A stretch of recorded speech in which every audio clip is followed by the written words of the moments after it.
And we are live again. I have a great pleasure to introduce Mark Lynd, who's the head of digital business at NETSYNC. Mark, welcome to the show. Thanks for joining. Hi, David. Yeah, I'm really glad to join. So last time we started diving into the promise of machine learning and automation and orchestration and the ability to potentially help some businesses in the future in protecting themselves from cybersecurity adversaries and so on. We did. In your opinion, and this is something, it's almost like, becoming passwordless, right? We've been talking about this for about 20 years. Right. Right. But Right. people still have sticky notes with their passwords and on screen. Is this also the case with quote unquote machine learning and orchestration? I think it's a little bit of that because, a lot of people, they can kind of confuse the whole thing about AI and what it really is. And what most of the AI, so-called AI we see out there today is really machine learning. There's a few deep learning applications, a couple neural networks, but what most customers are seeing inside of security solutions specifically is machine learning.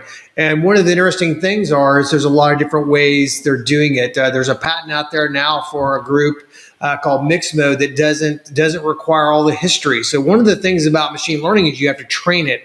And it requires a little bit more training than I think most people think, right? It may take 3, 4, 6, maybe even more longer to become more accurate and accurately applicable. Yeah, it's the data sets, right, Mark? It's like data sets, yeah. Gigantic data sets to make it happen. And those data sets are not necessarily always available, right?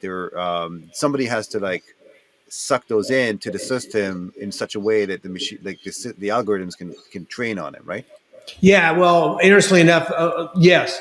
If it's for kind of a predetermined type of application, but if it's something for somebody's network where you're trying to, get through all the event logs and all that to make some determinations, et cetera, then it has to train off the data that's being consumed from the network. So it takes time. So once you connect it to your network, once you get it inside your environment, it could take 3, 4, 6 months before we get the level of accuracy reaches that it actually does what it's supposed to do, right? Or what they market. And it may never reach totally what they market, they say it does. But that's one of the things. And interestingly enough, the mixed mode one I mentioned to you has a very unique patent, right? And I'm not saying that I back any one product at all. In fact, we have a whole bevy of them that we do at NETSYNC because it's really based on what the user's environment and what their needs and requirements are. But in this particular interesting piece about it is that mixed mode has a patent where they don't require all that data. They don't require all the training. So that is a very interesting piece, and it's more of that evolution, that evolving of what they're terming AI, and coming up with something that really provides that commercial benefit, that commercial value, without all of the time and effort and all that. So that from the minute they buy the license, because you can imagine, if I buy a license and it takes 6 months for it to become accurate, I just spent 6 months of licensing for nothing. So you can see where the rub is, right? So by doing that, we're starting to see more and more of that. We're starting to see where they can say, look, I'm going to have it do this very defined, specific item for this type of application, this kind of environment, more verticalized, and it can be more effective quicker. And I think that's a very important part of the evolution of this automation.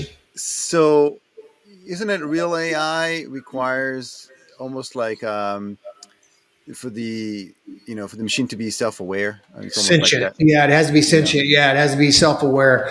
Yeah, candidly, I would be afraid to put that on a network, at least until it'd been around for quite some time to ensure. AI ethics right now. In fact, I did a post today about AI ethics. It is such an important piece. You're seeing Europe now is going to legislate some of the ethics because they just don't trust a lot of the players out there. Their feeling is that the for-profit side of that will win out, and I think if you look back historically, that tends to be true. And And this whole area of AI ethics is super new, right? I mean, it's just something that's kind of been brought up in the last, I would say, 6 to 12 months, right? Or is it like, why do we even need ethics in AI? Well, I think it's come to the forefront. Well, look at our world. The world now, people are part of the cancel culture. They're searching back and seeing what you said 15 years Right, ago. right, right. But to get through all that information requires tools and other things. And AI, you look at deep fakes, right? You saw the Tom Cruise one that's made its rounds out there. Yeah, I And love that one. it's truly amazing. Truly amazing. In fact, they were showing a picture of Tom Cruise the other night at a Giants baseball game, and the person on the deep fake actually looks more like it than he does, right? Because he had a cap on and all that. So I I think think there's some there's an real open ethical source issues. one. I think there's an open source one. We could probably do one of you, Mark. Well, you can. Synthesia does it. There's a product out there called Synthesia that they use to make, and they're not using it for deepfakes. They're actually using it for marketing, where you can take and create an avatar where you don't have to take an actor and worry about, is that actor going to do something stupid down the path, right? And they come back after your company, or you want to have something in there where you can make changes and do that on the fly. Just like I would take my dog out and just ran up the stairwell behind me. But it's that kind of thing. And that Synthesia is a really interesting product, and it is something that is fairly easy to do. And you can actually pay them, and they will take certain length of video and audio from you, and they will create your own avatar of you, and you can go in and change the text, and it'll change the video and and the voice. So do you think that the last actor has already been born? That's being posed to a lot of people out there. I don't know that that's the case. I think there's probably still that piece, but with all the technology and all the folks that are headed towards that, it wouldn't surprise me if that was the case. But I always tend to be a little bit more conservative, in my thoughts about that, because people were thinking when they were in AI in the '90s, early 2000s, they were thinking Terminator, right? and it didn't happen. And candidly, we're still far away from memory and processing power and ability to really do that. Right now, it's more about like deep fakes. It's more of that type of thing that you're seeing, where those uses take on they can take on kind of an evil facade, if you will. Yeah, I've received basically fake videos on WhatsApp and so on, where it's really scary, because it was done with deep fake, and it falls into the wrong people, and a lot of people like believe in it, and it can create like a situation of national security where Yeah. You might have some real problem. So this is something we should be aware of, like at least the capabilities, and do not believe everything you see, especially when it's like unknown sources. And I know Facebook and some other social media tools are trying to monitor that, but not very successfully. No, they're not. And I candidly, is there an ethical and honest use of it? Yes, there is. In fact, there's several use cases out there.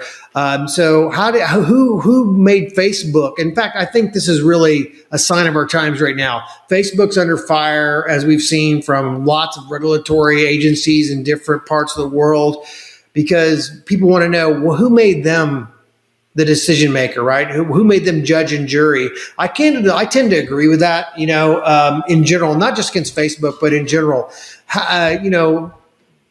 Making those type of decisions shouldn't be left up, because look, the person who made that decision is a human being, right, who has bias, who could have some political or social or some other kind of reason for making that choice, which is not ethical. So making Facebook or any other entity the judge jury makes no sense to me, and to have them making those decisions, I think, is wrong. Now, do they have a legitimate requirement to do social good and to do, try to do the best they can given the circumstances? Yes, they do.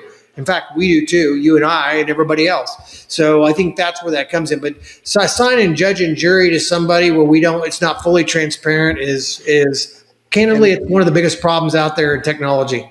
yeah, absolutely. And you also don't want to, think about all those poor people that have to actually view these and Yeah. decide, like, I mean, you expose them, they probably have to take, like, mental breaks, because of all the stuff they see on a regular basis. And maybe there's going to be an AI, quote unquote, system that reviews these fake and decides, I guess, depending on algorithms, whether it's true or not, right? So that Yeah. you And can that's where the combat ethics, AI with AI.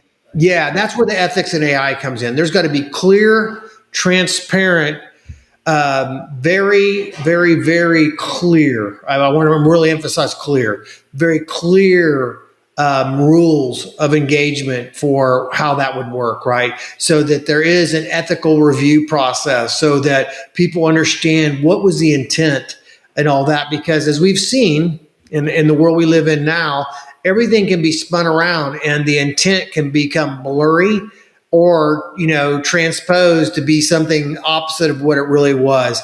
Words can be left out, video pieces can be left out, audio recordings can be manipulated. Now they can be faked. And so I think that's one of the things in technology that we're as a society, as a species, we're going to have to figure out some way to work with that. And I've seen a lot of different proposals from a lot of different groups. The European one right now that's kind of, running through the newspaper and the news cycle is very interesting. But I think it also is going to require, some fine tuning along the way. And as you've seen, Europe usually takes a lead in that type of thing. That's kind of been the case. When they took one against Google, they went against Apple. They go Facebook, and then now the ethics around AI. It'll be interesting to see how that turns out. Yeah, absolutely. And maybe it will generate new jobs. There's going to be like people out there that studies like philosophy that now can relate to that, to quote unquote AI and cybersecurity, and their roles will be to determine what's ethical, what's not. So I have a quick question for you, Mark. So we talked a lot about futures, machine learning and AI and so on, and a lot of it is not so much applicable. But if you're a company today, an enterprise, and you want to harness the strength of machine learning and applications and cybersecurity specifically, what do you recommend? Like anything else, use your best judgment, scrutinize, look at some of the tools out there that can help you filter through the chaff and chaos out there. Because unfortunately, there's just the tools are still in a lower level of maturity. And so for their ability to discern what's right, what's wrong, if this is applicable or not, is still a little fuzzy, still a little cloudy. And so I think one of the things is it's going to come down to, and like it will in many cases, right? Even the people that write the rules for the ethics around AI or any other type of technology, and we've covered several today. You're going to have to use your best judgment. You're going to have to, go across a broader base so that it represents a larger group of people, especially being around diversity, right? You see a lot of issues with diversity, and people can say all they want, but the fact is that is the case. Programmers write code, and it can be manipulated. It can be written in such a way, or it can be written from a position that skews the numbers and drives analytics or statistics or the data in such a way to where it may have a leaning one way or another. Is there actually Valhalla? Is there a perfect? I don't believe there is. And look at all the technologies that have been around. You and I were talking about some of the technologies, and we've been talking about it for 20 years. Well, they've been around. Some of these have been around for 40 and 50 years, and we still haven't perfected them. Yeah, and it's such a strong statement right there, that we always feel like, okay, there's a new technology, and we adopt it, and especially enterprise is a adoption curve, right? So data loss Right. prevention, for example, was the end all be all, and it's amazing. Data loss prevention has been around for like 20 years, and still companies are, it's just starting to adopt it now, Absolutely. after all this time, right? So, but specifically, if you wanted to, as you mentioned, sift through the noise, any particular exciting technologies that you feel are, are more applicable to machine learning, that are easier to implement, like in terms of data sets, like we talked before, Which one of these areas do you feel like are best suited for that? Yeah, there's actually a couple. So one of them is the SIM and SOAR, right? That's So right. if those are the ones that are digesting all your data, all your logs, your sys logs, your, SNMP, whatever it may be, whatever your data streams are associated with the provision of your technology and your environment. It consumes all those. Well, as you can imagine, for somebody like the city of Houston, or the Harris County, or down in Houston as well, or even a small ISD, independent school district, or a small commercial organization, they're going to have lots and lots of data. It's going to overwhelm their ability to get through that data, filter it down to something that can be looked at from a business perspective and say that's right for us or wrong for us, or we need to take this action, or we need to go into incident response.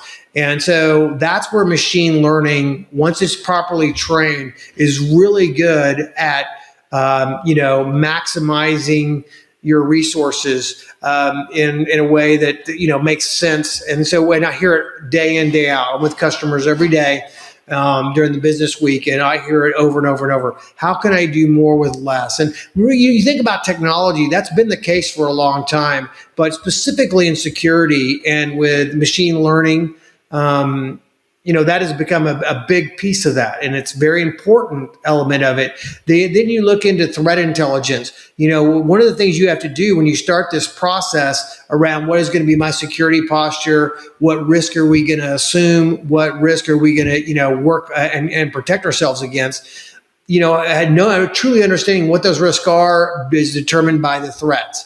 And so having good threat intelligence, which also requires this process of taking this huge amount of information, getting it down to something manageable, something that, discernible, so that you can protect yourself properly from that, or ensure or assume that risk should you do that. But that's two areas where we're seeing a tremendous amount of machine learning associated with that, and where it's really maximizing the resources they do have, and really adding, multiplying what their capability.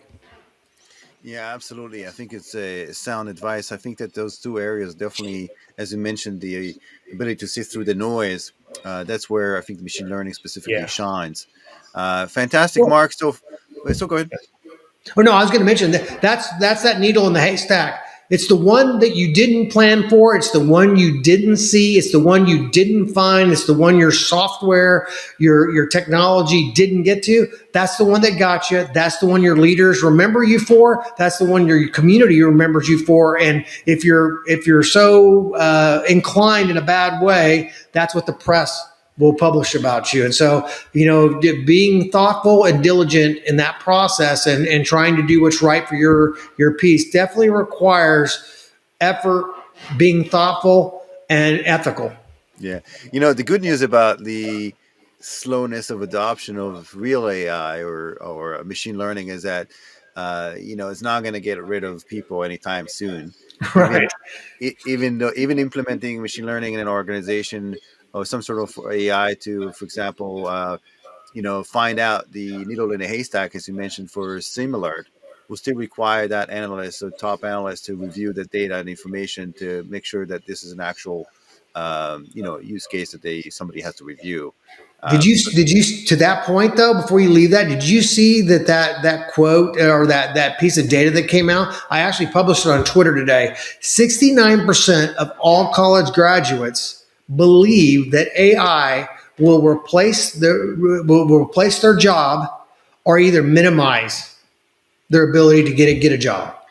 Well, I think it's a so first of all, I love statistics, and maybe who knows, maybe the people who wrote that code to analyze that statistics were skewed. Right. But I don't think that's the case. I think it's going to get rid of a lot of quote unquote bullshit jobs, where a Yeah. lot of the mundane type of work, Right. but it will free us to do more meaningful type of work that requires our intelligence to do. So it's a good news. It means that less nonsense jobs, more rewarding, engaged type of jobs. That's how I see these statistics. Well, you're actually so there. So if anybody wants to go out to my Twitter, it's at MC Lynd, MCLYND. There is an article pinned to that, and it actually talks about what you just described. And there is that what they're not what they don't mention in there in that quote, right, in that soundbite, is that it also creates other jobs that offset that. And the other thing is that it's over a long period of time. They may not even be in the gameful part of their career at that time, or they may have matured in their career past those jobs. So there's a lot. Once again, it's back to what you and I talked about. There's so much there that you have to go back to your best judgment. You got to think about it thoughtfully and ethically, and then make your best decision. Yeah, and statistics is also a very dangerous game. It Like, it's is. just how you show it, how you show the graphs, and so on. There's different ways of doing it. Anybody who's done an MBA knows how So that's the true. game, how the game is played. Uh, Mark, thank you very much for joining today. I would love to do more sessions. We'll dissect a couple more topics down the road. What's the best way to reach you? You already mentioned your Twitter handle, LinkedIn. Yeah, LinkedIn. You can just look at Mark Lynd, Mark with a K, last name Lynd, Lynd, and then Twitter. And those are my two primary social channels. There's a great deal of data out there. Some good series that are going on into women in cyber, and now we're doing really strong CISOs out there that are doing some amazing stuff around security.